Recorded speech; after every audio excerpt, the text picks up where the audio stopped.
Olá! Hoje queria trazer para vocês um tema bem importante para a gente trabalhar, que é sobre como eu posso ajudar um amigo que está deprimido, está passando por um episódio de depressão. Muitas vezes nós temos as melhores intenções para ajudar, mas infelizmente muitos acabam, em vez de ajudar, atrapalhando por não saber a forma correta de falar, de tratar e de receber essa pessoa. Bom, a gente sabe que a depressão é um transtorno psíquico e que para ser considerada depressão, esses sintomas precisam ser recorrentes de mais de 2 semanas.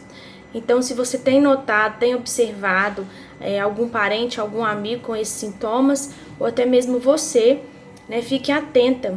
São vários os sintomas.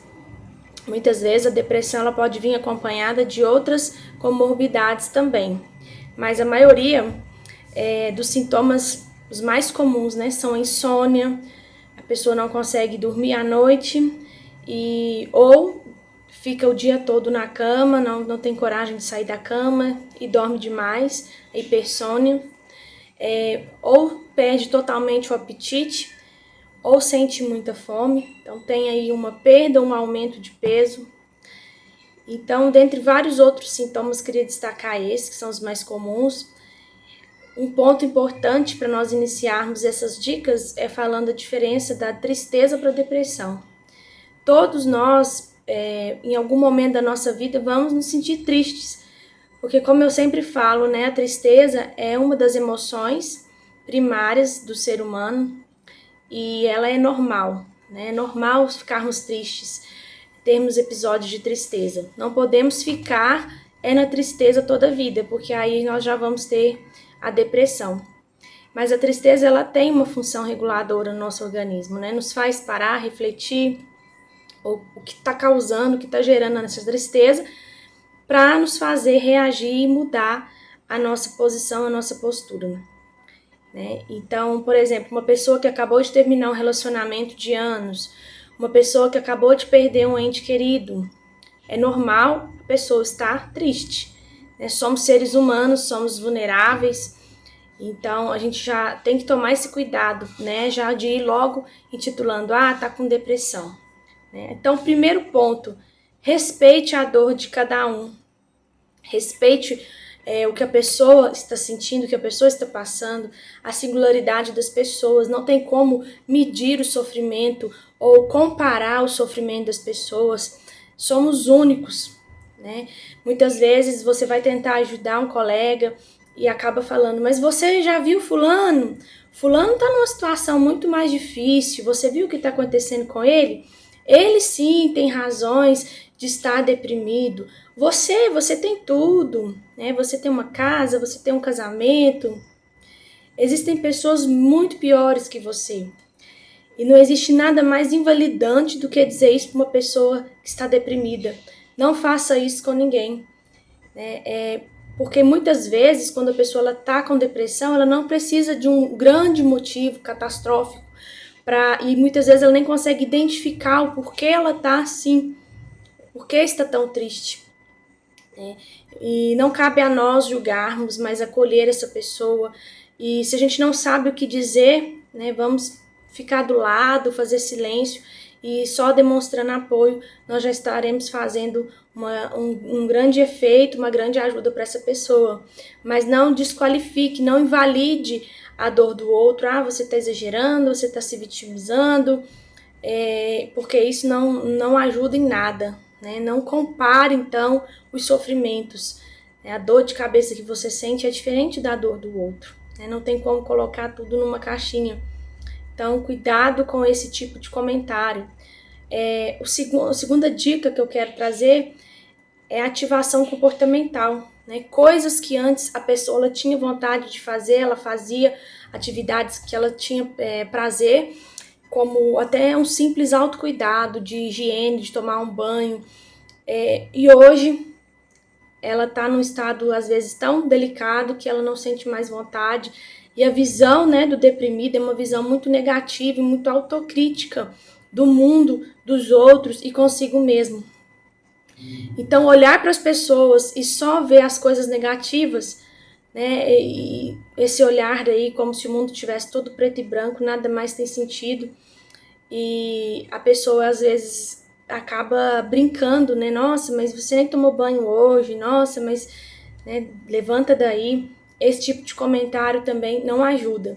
O que nós podemos fazer é incentivar, né? Não, vamos sair, vamos fazer uma caminhada, porque a depressão ela gera essa falta de energia, de vontade de fazer as coisas, e que antes eram coisas que você fazia, gostava, e a pessoa ela acaba pensando que ela precisa sentir vontade para sair da cama, vontade de ir na padaria comprar um pão, e nós podemos ajudar nesse sentido, incentivando e falando que às vezes não necessariamente nós vamos sentir vontade de fazer algo, mas faz parte. Mesmo assim, eu não quero trabalhar hoje, mas mesmo assim eu vou me levantar e vou trabalhar, né? E aí quando a pessoa começa a entrar em movimento, isso é uma grande ajuda para a saúde mental, porque ela começa a se sentir produtiva, ela começa a ver os resultados do seu trabalho, que ela é uma pessoa útil, e não tem nada mais significativo para uma pessoa do que se sentir realizada naquilo que faz. Então a gente pode incentivar nesse sentido, dando alguma ideia, dando alguma dica, mas não forçando a pessoa, você tem que sair da cama, você tem que reagir, né? Temos que tomar muito cuidado com a maneira como a gente fala. Às vezes a gente precisa desafiar, né, as coisas que nós sentimos, como tem um livro que fala, não precisamos acreditar em tudo que sentimos, os nossos sentimentos são enganosos, né, o coração é enganoso. Então, para que a vida volte a ter aquele colorido, nós precisamos muitas vezes entrar com essa atividade da ativação comportamental, ativar ali o que você vai deixando de fazer aos poucos. Então, quanto mais você ficar num quarto escuro, mais calada, mais fechada, vai ser mais difícil a sua recuperação. Então, na medida do possível, no limite do paciente, aos pouquinhos nós vamos incentivando a volta às suas rotinas, às suas atividades. Mas tudo com muito carinho, com muito respeito. E a terceira dica que eu quero dar é a questão da desesperança. Que a depressão, ela tem, né, essa característica onde as pessoas elas acabam tendo desesperança com relação à vida, com relação ao futuro, e muitos, né, levam essa desesperança leva até a tentativas de suicídio. Então, quando a pessoa ela perde a esperança, ela perde a capacidade de acreditar que as coisas vão melhorar, não consegue enxergar mais nada diante delas, nada mais faz sentido, nada tem propósito. Então, ainda que você não faça nada, tente falar isso para a pessoa, né? Que ainda que você não faça nada, as coisas elas mudam, as coisas vão mudar o tempo todo. Nenhuma situação é permanente na nossa vida. Né? Aquela frase que ninguém mergulha 2 vezes no mesmo rio é verdadeira, porque nem o rio nem a pessoa vai ser a mesma. Né? Estamos sempre mudando. Então, enquanto estamos na situação, nós achamos que aquela situação nunca vai ter fim. Mas com certeza aquela situação vai mudar e pode sim mudar para melhor.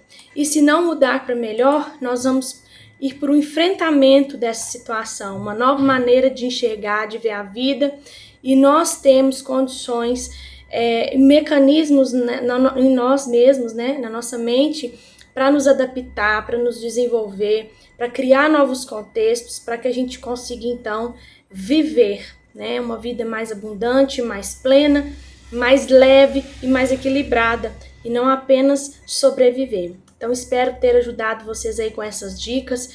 Respeite a dor do outro, inclua a ativação comportamental e trabalhe a questão da desesperança, tá bom?